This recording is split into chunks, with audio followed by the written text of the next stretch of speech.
hindi ka dapat mawalan ng pag-asa. At on top of this all, sinasabi ko lang sa inyo ito sa pananaw ng tao. Pero alam nyo bang sa Biblia may sikreto para ma-overcome natin ang stress at mga problema, lalo na sa ating trabaho? Alam nyo, mayroong sinasabi sa Biblia na nagpapakita sa ating talagang dumadating ang problema. Pakinggan nyo ang Filipos 4:6. Ganito ating mababasa. Babasa po ako. Huwag kayong mga balisa sa anumang bagay. So maraming bagay na maaaring ikabalisa ng tao. Pagkain, daramitin, inumin, kabuhayan, pamilya, yung social standing mo, yung community relationships, marami kang pwedeng ikabalisa. At ang malaking bulto nito sa pamilya at sa trabaho. Pero merong sinasabi ang salita ng Diyos, huwag kayong mga balisa sa anumang bagay, kundi sa lahat, nakita niyo yun? Sa lahat ng mga bagay. Sa pamamagitan ng panalangin at daing na may pagpapasalamat, ipakilala ninyo ang inyong mga kahilingan sa Diyos. So, ang pinakamaganda sa lahat, pag dumadating ang problema o kabalisahan sa buhay, unang lumapit tayo sa Diyos. Maniwala kayo, may Diyos. Yung mga taong nagsasabing walang Diyos, hindi lang gumagamit ng isip yun. Walang gagawa ng planeta, ng araw, ng bituin kung walang Diyos. Remember that principle in science, nothing happens without a cause.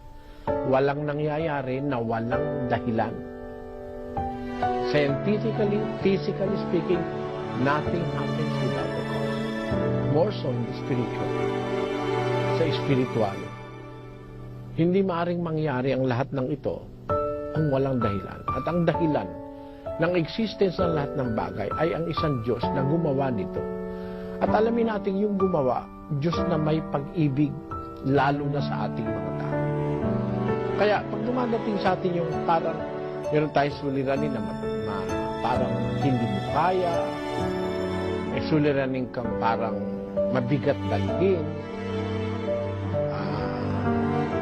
sa puso mo, suliranin sa trabaho, sa mga katrabaho mo, napapag-initan ka.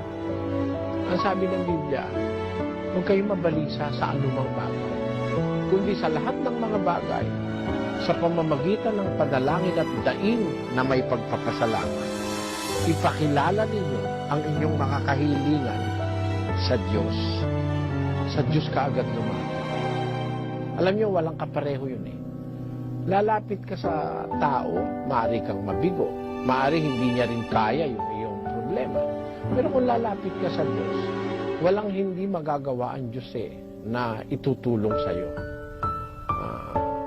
Sabi niya, ipakilala ninyo ang inyong kahilingan sa Diyos. Ibig sabihin nun, mananalangin ka. Pagdating ng problema, the first step to take, if you are a Christian, is to pray. That is the very first step to take. Pray. Manalangin.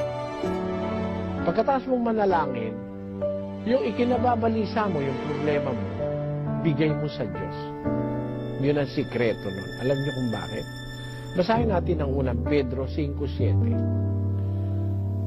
Na inyong ilagak sa Kanyang lahat ninyong kabalisahan, sapagkat kayo'y ipinagmamalasakit niya.